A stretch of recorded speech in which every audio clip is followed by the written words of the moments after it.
حنا سمعناها سوية مع نجمتنا لهذا اليوم وضيفتنا العزيزة وعلى كل استديوهات القيثارة بالقاهرة كلوديا.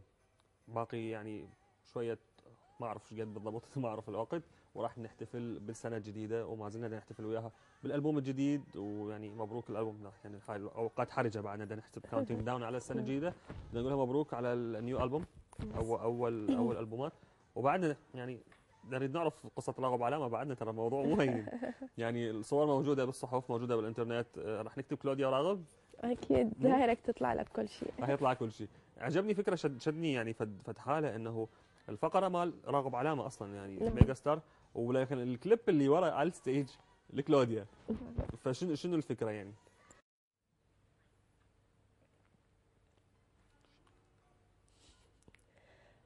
اكيد السوبر ستار راغب علامة يعني يدعم الفنانين في مسيرتهم الفنية وخصوصا بالبدايات. يعني ما كان هامه الموضوع انه انا ينعرض الكليب وهو موجود، بالعكس حسيت انه هو فرحان وهو ينعرض الكليب، وهو اللي طلب انه ينعرض الكليب وقال حطوا على شاشات البلازما، لانه انا من كنت اغني بالاول بفقرتي كانوا يحطون على شاشات البلازما الاغاني اللي انا اغنيها. ف وهو عرف بهذا الشيء، فأثناء الفقرة اللي هو يقدمها وأثناء ما نقدم الديو أنا وهو، فطلب من الناس أو طلب من المسؤولين عن من مسؤولين الحفل أنه يعرضون الكليب الجديد على شاشات البلازما، فكانت مبادرة منا حلوة وطيبة إلي يعني. حشاش كمذيع او كاعلامي احيانا بعض الضيوف اللي يعني لهم فد نوع من السلطه او نوع من يعني ضيف ثقيل، يكون عندي نوع من الارتباك. احيانا احس روحي انه ما اقدر اتعامل وياك بنديه او عاملك كصديق، لازم ابقى فد مقامات محفوظه.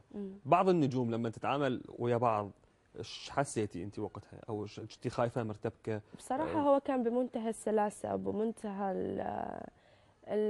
كان يعني كلاسي، يعني very high class، انه هو بالتعامل وياي، وكان هادئ الطبع، ومن انا اغني يعطيني الفرصة ويشوف مدى تجاوبي بالموضوع، بحيث قمنا غنينا اكثر من اغنية اني وهو.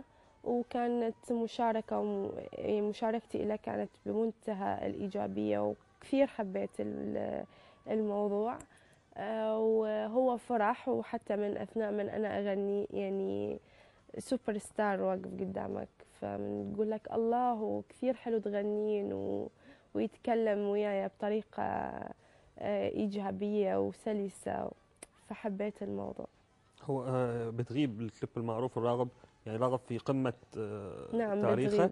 وما نقول اكتشف، ولكنه ظهرت وياه واحدة مثل أليسا. نعم فيعني مو جديد على الفنان راغب علامة أنه هو يعني يكون بهذا الشيء. أكيد. ولكن أعتقد أنه لما نختار أليسا هسه حاليا مجرد الاسم كافي. نعم فلما أكيد. اختار كلوديا، تتوقعين أنه بعد سنة ممكن نلتقي ويقول منو أحمد هاني؟ شو عندك جاي؟ شكله جاي هنا؟ جيبوا لي جورج قرداحي. لا مو لهالدرجة، بس إن شاء الله. ما تعرف الدنيا ماكو بهذه الدنيا شيء مستحيل. إن شاء الله دائما يعني الإنسان يطمح، ودائما يسعى إنه يحقق هدفه، ودائما يعني يكون مواظب ويكون دقيق بعمله. أكيد رب العالمين يوفقه، والتوفيق بالأول والأخير رب العالمين. إذا حاب هذا الشخص يكمل في مسيرته، سواء كانت فنية أو عملية أو اجتماعية، هو التوفيق بالأول والأخير من الله سبحانه وتعالى. وأنا أقول الحمد لله والشكر لحد الآن على كل شيء أنا قدمته ووفقني به رب العالمين. بآخر لقاء أنا وأنت سألتش على التمثيل. نعم. انه هو طموح كل المطربات او اغلبهم وراها بعد لو تحول الى فيلم غنائي او انه تمثل تمثيل عادي يعني. نعم.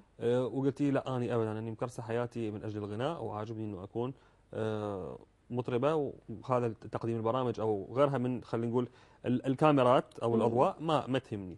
بعد هذا النجاح العربي ورامي عياش بعدنا ما جبنا سيرته يعني، وهاي الاشياء كلها، ما فكرتي انه انت ممكن هذا الشيء يعني تخوضين التجربه؟ يعني غيرتي شويه من خطوطك العريضه للفكره؟ انا حسيتي انه اكو تجاوب، وتجاوب مو بس عراقي او خلينا نقول مصري، لا العرب كلهم، يعني اثنين من السوبر ستارز اللبنانيين الكبار انت وقفتي وياهم، وحفله بها واحد من اهم نجوم الشباب في الوطن العربي حاليا تامر حسني ايضا كنت بها، فممكن الحسابات الفنان تختلف بعد وجود اشياء ايجابيه في ممكن يقول ما كنت حاطها ببالي. بصراحة يعني هي وجهة نظري ما اختلفت، لكن يعني خلال هذه الفترة من يوم التقينا لحد الآن وقبلها وما يسبقها أنه كثير قدموا لي عروض وسيناريوهات موجودة عندي في البيت، لكن هذا الموضوع مؤجل ما أفكر به حاليا.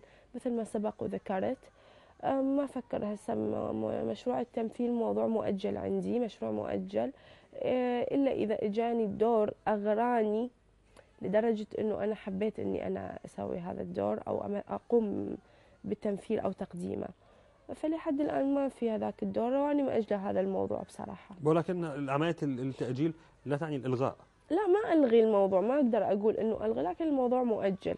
مؤجل. لأنه ده أشوف أنه يعني فكرة أنه الكليب الجديد كل مرة لوك أقول كنت أنا بالصدفة لحد الآن كنت أنا في مكان أنا ووحدة من صديقاتي فهي تركتني فرحت ركضت تعالي هسه كلوديا اللي دحشت لك عليها هياتها، فهي تصورت اني انتوا توأم اثنين تغنون بنفس الكليب من باب اللي هو الوقت ده اللي هو اخر كليب فاتج، قالت لي هم توأم، قلت لها لا مو توأم، قالت لي يعني هم مو اثنين مثل نينا وليدة او منا ونهل اي اثنين يغنون، قلت لها لا هي وحده، قالت لي اللوكين كلش مختلفين.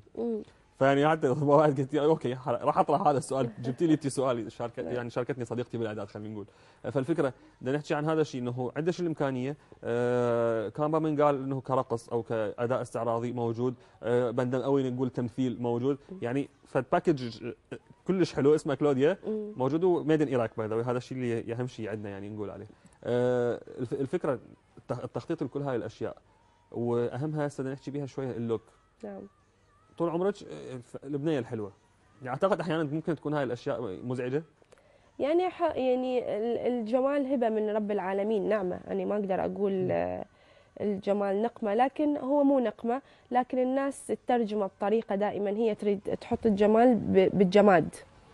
ما تريد تتخلى عن فكره انه انسان يكون مثلا جميل وموهوب.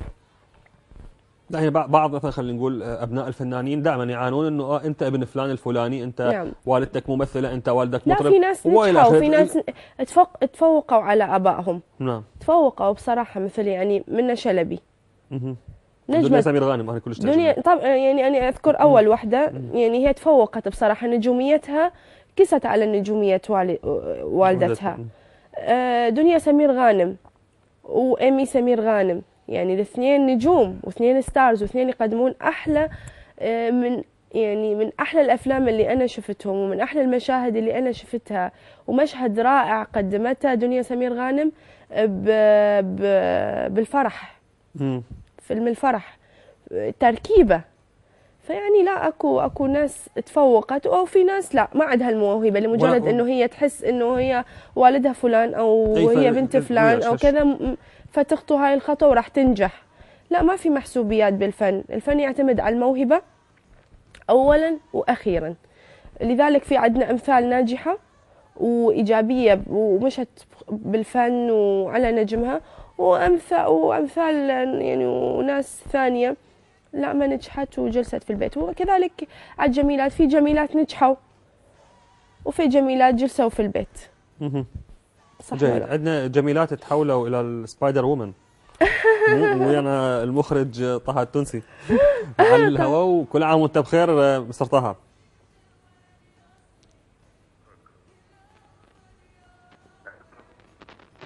الو. الو. مساء الخير. ايوه مساء النور، كل سنه وانتم طيبين. وانت حضرتك طيب، كل عام وانت بخير. وانتم طيبين ربنا يخليك. ويانا الانثى المتحوله. الجميله. ازيك يا طه؟ كل سنه وانت طيب. كلوديا حبيبتي وانت طيبه يا حبيبتي. هابي نيو يير، يعني كل سنه وانت طيب انت ومدامتك رشا وكلكم يا رب بخير. ربنا يخليك يا حبيبتي، ربنا يخليك يا حبيبتي. حبيبي. الكليب يعني خلينا نقول انه هو تونسي طبعا مخرج كليب الوقت ده، ومن المخرجين الفيري كرياتيف ومن الناس اللي من الناس المبدعين طبعا، وجدا استمتعت بالمشاركة وياه وقدمنا كليب الوقت ده. تكلم بقى يا طه انت، انا اديني قدمتك. اروح انا ولا لا هو كان الكليب يعني كان حاجه حلوه جدا. وبعدين انا بحب في كلوديا ان هي يعني انتوا معايا سامعيني ولا ايه؟ لا سامعينك. سامعينك. طيب.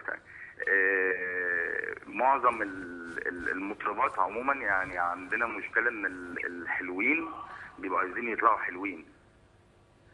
يعني عندنا فكره او مش عايزين، يعني مش عايزين يطلعوا حلوين، بس ما عندهمش المغامره ان هم يغامروا بشكلهم. يعني ما بقاش بس وقفه احتجاجيه طه. كلوديا باخر كليب كانت حلوه، يعني ما سوت لها فد شيء انت يعني قلل من جمالها. لا انا فاهم، بس يعني كان عندها روح المغامره. يعني معظم ودي ثقه في النفس على فكره، دي مش حاجه وحشه. ده كده لما الفنان يبقى واثق في نفسه، ودي حاجه كويسه ان هو واثق ان هو يعني ان هو شكله حلو. فاهمني؟ يعني هو واثق ان هو شكله حلو فبيعمل ده عشان هو عايز يعمل حاجه جديده او حاجه مبتكره. زين انت اخترت لها فد كاركتر. انا حتى قلت لها ذكرتيني بفيلم كاثرين زيتا جونز اللي هو الفيلم الفخ، اذا تتذكره، اللي كانت تتدرب بيه على السرقه وتتعلم شلون تنط الحبال واشعه الليزر. اي بس انا حسيت نفس الكاركتر، الشخصيه البنيه الجريئه اللي يعني احنا قدمنا فيه السبايدر وومن، ويعني هو كان مرتين. هاي حصريا على القيثاره. احكي لي ده هي يعني اعترف. هي كانت يعني المفروض ان في السيكونس بتاع السبايدر وومن، وفي اللاينز اللي هي يعني المفروض انها خيوط العنكبوت، فهي المفروض ان هي بتعمل اتيتيود وبرفورمانس مع غنى فوقيها. فهي كانت متعلقه بماشين كبيره جدا عشان تشيلها، فالحاجات بتبقى ماسكه على الجسم، فلو ماسكه جسمك بتلاقي صعوبه في التنفس. فهي كانت يعني عشان كده يعني اكتر سيكونس طولنا فيه هو السيكونس ده، لان احنا ما كناش بنقدر ان احنا ناخد السيكونس الاغنيه كامله. كانت بتغني شويه فبنلاقيها يعني بيجي لها اعياء، وفي مرتين هي يعني اغمى فعليا، واضطرينا ننزلها تاني ونعمل نفس الموضوع ده تاني. طه احنا عندنا طه بالعراق عندنا عليها فصل. يعني قعدة عرب. فهمتوا طه ايه الفصل على فكرة. قلت له لازم اخد فصل منك، فقال لي ايه الفصل، فقعدت فهمته ايه الفصل. شوف نفس الفكرة عندي. جيد. هي والله انا مبسوط ان انا اشتغلت مع كلوديا. وبعدين انا بحب فيها ان هي عندها الرغبه دايما في ان هي تبقى كرييتيف وبتحترم الناس اللي بتتفرج عليها جدا، وبتحترم جمهورها جدا. مش عايز تطلع لجمهورها مجرد ان هي واحده بتعمل اوديوهات حلوه وانا اموره وشكلي حلو فحبوني. يعني هي بتحترم ده وبتحترم عقلياتهم، وده مهم جدا ان الفنان يحترم عقليه اللي بيتفرج ويديله حاجات مبتكره وجديده عشان ما يزهقش منه. جيد. هو سؤال صغير قبل ما اختم وياك طه. انبسطت جدا يعني من الشغل معاها بجد.